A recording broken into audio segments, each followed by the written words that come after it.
Muy buenas, soy Víctor Joel Ríos González, pertenezco al Comité Permanente Académico que forma parte de Socimupao y voy a presentar el siguiente tema que es semiología de la fiebre, que corresponde al módulo de semiología. Bien, primero comencemos con la definición. ¿Qué es la fiebre? La fiebre es la elevación regulada de la temperatura corporal por encima de los valores normales. Esto va a depender de la región. Mayor a 35, 37.5 es en la cavidad oral. Mayor a 38 se puede considerar dentro de la zona rectal. Y así, en la zona axilar, vamos a ver cómo puede variar. ¿Qué se produce esta elevación? Por cambios en centros termorreguladores hipotalámicos. Es variable y tener en cuenta que hay que diferenciarla de la hiperpirexia y la hipertermia. Hiperpirexia cuando es mayor a 41.1 grados centígrados e hipertermia ya se conlleva ya más la intervención de factores externos, como vamos a ver más adelante. Bien, ¿cómo es que sucede esta patología? Pues aquí lo central, y justamente corresponde a esta imagen, lo central que se puede observar en esta imagen es la prostaglandina 2.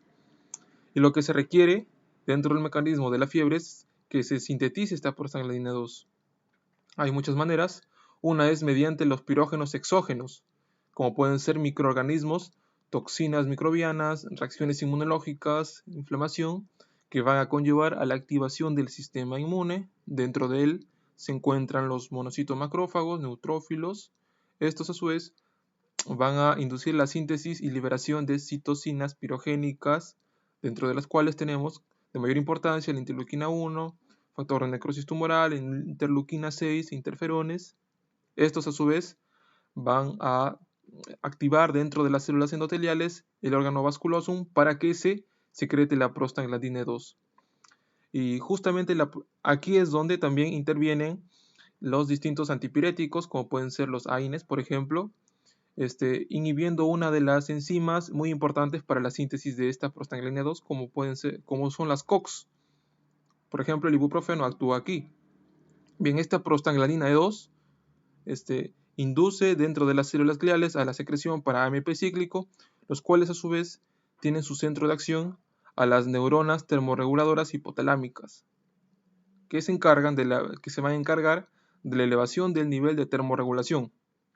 Y bien, lo que se quiere aquí es que se mantenga la mayor cantidad de calor posible, y para ello pues se debe conservar el calor y aumentar la producción del calor. Se conserva mediante la disminución de transpiración, es decir, la vasoconstricción, y se aumenta la producción del calor mediante la actividad muscular, escalofríos, aumento de la producción de calor por el hígado, y pues esto ya se puede ver externamente mediante algunas conductas instintivas, como puede ser abrigarse, la actividad reducida, preferencia por ambientes cálidos, y esto en sí, cómo es que se produce la fiebre. Bien, pasemos a diagnóstico diferencial, y aquí es muy importante diferenciarla de la hipertermia.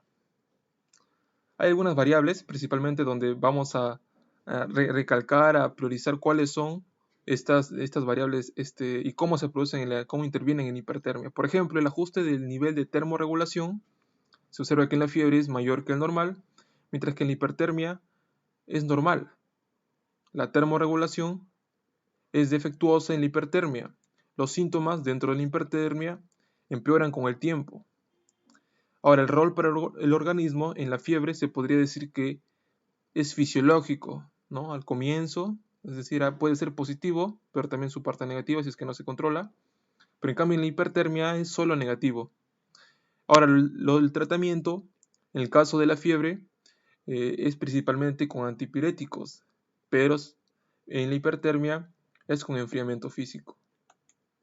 Y uno de los casos puede ser, por ejemplo, cuando hace mucho calor y un paciente realiza un ejercicio muy extenuante. En esos casos se puede llegar a ocurrir hipertermia. Entonces, en esos casos no va a funcionar darle AINES, sino, en todo caso, un enfriamiento físico. Bueno, un dato importante dentro de la fisiología, que la frecuencia cardíaca suele aumentar 15 pulsaciones, otras bibliografías dicen 10, por minuto por cada grado centígrado de elevación de la temperatura. Bien, ahora pasemos directamente a la semiología. Aquí vamos a ver dos puntos. En primer lugar, la medición.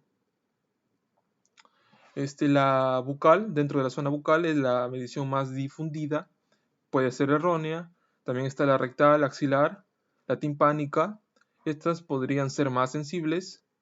Y últimamente los termómetros electrónicos nuevos que salen, pues tienen más ventajas que los de mercurio. Sin embargo, lo más usado es quizás el termómetro de mercurio. Y aquí podemos ver que tiene distintas partes. El bulbo, que es principalmente la zona que debe mantenerse en contacto con la piel, ¿sí? En este caso con la zona con la que se va a medir. Por ejemplo, esta debe de estar debajo de la lengua. ¿Sí? Esta parte de aquí debe estar en contacto. Sin embargo, nunca se le puede asir, nunca se le puede maniobrar de esta zona, sino se le debe maniobrar mediante el tallo del termómetro, que es todo esto. Ahora, dentro del tallo podemos ver que hay un tubo capilar, que es donde permanece el mercurio, y hay una escala numérica. ¿Sí?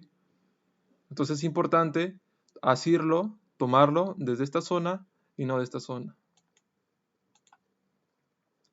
Dentro de la anamnesis se debe preguntar la fecha de inicio, la duración, la naturaleza cíclica y variabilidad, cómo se relaciona con alguna lesión o alguna exposición de la enfermedad, si es que ha tomado medicamentos o no, si es que presenta síntomas asociados, como puede ser quebrantamiento del estado general y debilidad, anorexia, artralgias, mialgias, sudoración rubor facial, aumento del pulso o bradicardia relativa.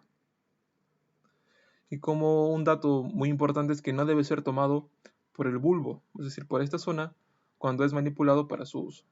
Esto es para que no intervenga, para que no falle más de la cuenta la medición. ¿Por qué? Porque quizá en nuestra mano hay sudor o puede estar fría y pues puede intervenir, ¿no?, en la medición, en el valor numérico que puede arrojar el termómetro de mercurio. Ahora, ¿cómo es el procedimiento? Pues se debe lavar bien con agua fría y jabón, se debe comprobar que la columna de mercurio está por debajo de 35, si no lo está se debe tomar firmemente por el extremo opuesto al bulbo y darle unas bruscas sacudidas para que el mercurio descienda a los valores deseados. El paciente debe estar sentado o acostado. Ahora, dependiendo de la zona en que se desea medir, por ejemplo en la bucal, se debe colocar el bulbo por debajo de la lengua, ordenar al paciente que deje la boca cerrada, que no fume, hable ni tome o coma nada. Mantenerlo según las indicaciones del fabricante y se debe considerar al menos un tiempo de 3 minutos hasta observar el valor.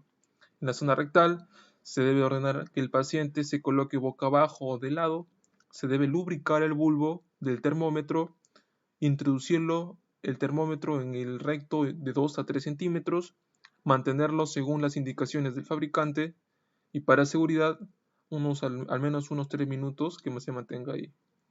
Y en la zona axilar, pues esta debe estar seca, se debe colocar el bulbo en el centro de la cavidad axilar y ordenar al paciente que apriete el brazo contra la pared lateral del tórax.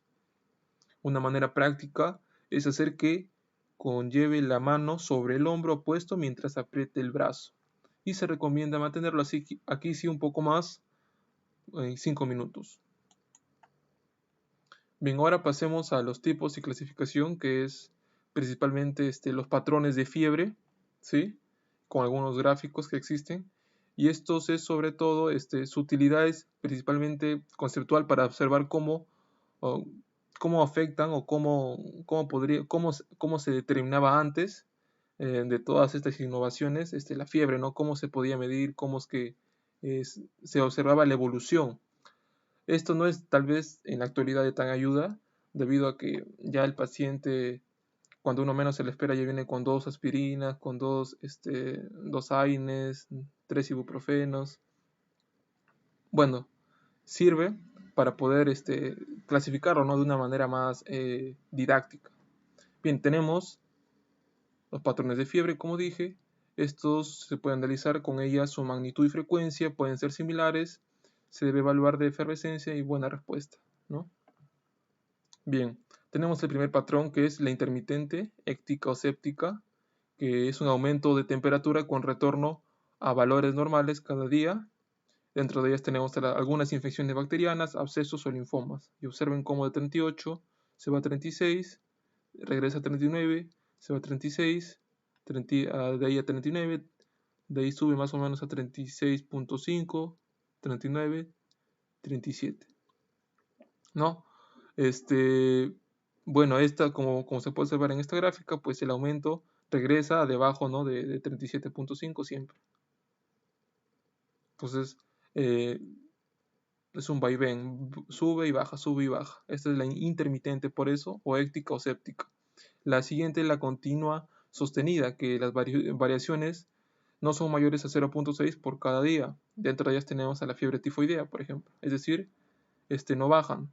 Vamos a observar en esta imagen, por ejemplo, sube, sube, sube, sube, sube y recién aquí disminuye, ¿no? Pero por día, al menos en un día, observemos que sube, se mantiene, sube, se mantiene. Al menos en esta parte hasta el quinto día, se mantuvo, solamente subió, no bajó más de 0.6, ¿sí? Entonces este patrón febril es un patrón continuo o sostenido. La siguiente, que es la remitente, que depende de la fase, pues unos ejemplos como las infecciones virales, endocarditis bacteriana o linfomas, pues observen que de 36 llega a 39, a 40, de ahí baja a 38, 39, 38.5, 39, 39, ¿no? Depende de la fase, este patrón febril, ¿no? Siguiente. El siguiente patrón febril es el periódico, donde hay intervalos fijos y predecibles. Dentro de ellos tenemos a la neutropenia cíclica, donde sube, sube, sube, baja, sube, sube, sube y baja, sube, sube y baja, ¿no? Bueno, estos son las células, pero más o menos se puede correlacionar ya que estas son las que producen la prostaglandina y al final esta es la que va a actuar a nivel del centro termorregulador, ¿sí? Tenemos otro patrón febril, que es el recurrente, que reaparece después de 1 a 2 días de apirexia. Dentro de él tenemos el linfoma de Hodgkin o fiebre de Epstein y el paludismo. Observen cómo de 36 pasa a 40, regresa a 36.5, pasa un día y vuelve a tener fiebre el paciente, es decir, cada 2 días. 40, llegó a 40 en el día 1, llegó a 40 en el día 4 y así. Cada 1 a 2 días hay 1 o 2 días de apirexia, en este caso fue el segundo y tercer día. Estos días se mantuvieron en apirexia, entonces por eso se denomina patrón recurrente. Y ahora también hay algunos patrones específicos que no se pueden encuadrar en cualquiera de los anteriores. Tenemos el TB similar, por ejemplo, la tuberculosis miliar, donde hay una variación diurna máxima por la mañana, y la sífilis, la endocarditis, el calazar, donde pueden existir 2 picos de fiebre en un día. Bien, ahora tal vez un último dato ¿se debe tratar la fiebre? Es una pregunta importante. Sí se trata. Bueno, si elegimos tratar, pues recordar que la mayoría son autolimitados, ¿no? Esto siempre va a depender de la valoración del médico. Se debe tener en cuenta, como dije, que la mayoría son autolimitados, que no causa perjuicio alguno, ¿no? Y que sí o sí es necesario en la alteración, por ejemplo, de función cardíaca pulmonar y convulsiones febriles. Esto es, digamos así, los beneficios de tratarlo. Ahora, si el caso de que no se trate, pues que sea para valorar la eficacia de antibióticos, pero recordar que la infección puede cronificarse. Y bueno, también otra razón para no tratar, pues para evidenciar patrones febriles que puedan servir para el diagnóstico, aunque no sea, como ya dije, lo suficientemente sensible de estos patrones febriles. Bien, ¿y cuáles son los objetivos del tratamiento? Pues bajar el ajuste hipotalámico y facilitar la pérdida de calor. Dentro de ellos tenemos al paracetamol o acetaminofeno. La preferencia es en niños y pues algunos datos importantes de este es que es un débil inhibidor no específico de las enzimas COX, que como dije, es lo central en la patogénesis para sintetizar a la prostaglandina 2. Baja actividad antiinflamatoria, poco efecto sobre plaquetas, tiene un efecto de sobredosis. Alguna sobredosis da como resultado la formación de metabolito hepatotóxico, la NAPQI. El riesgo de toxicidad con insuficiencia hepática es elevado, a su vez con el consumo de etanol o desnutrición. Se le puede recomendar ANS ibuprofeno en niños también. Estos son de venta libre, algunos beneficios también son de solución inyectable disponible. Hay solución inyectable disponible. Puede interactuar con el efecto antiplaquetario del ácido acetilsalicílico, y hay que tener en cuenta esto, ¿no? Y observar que el tiempo de vida media es variable, depende, en adultos es de 2 a 4 horas, en bebés prematuros es de 23 a 75 horas, y en niños es de 0.9 a 2.3 horas. Y finalmente otro tratamiento muy usado es la aspirina o ácido acetilsalicílico. Por ejemplo, no se le debe recomendar en niños con síndrome de Reye. Este sí ya es un inhibidor de la COX irreversible. Hay una inhibición de acción prolongada de la función plaquetaria en dosis bajas. En concentraciones más altas, pequeños incrementos en la dosis. Desproporcionadamente hay un aumento de toxicidad, ¿no? El uso en niños, como dije, se debe limitarse a estos niños con síndrome de Reye. No se le debe dar a estos niños. Reduce el riesgo de adenomas recurrentes en personas con un historial de cáncer colorectal y prolonga el tiempo de sangrado durante 36 horas después de una dosis. Y bueno, muchas gracias. Estas fueron las referencias.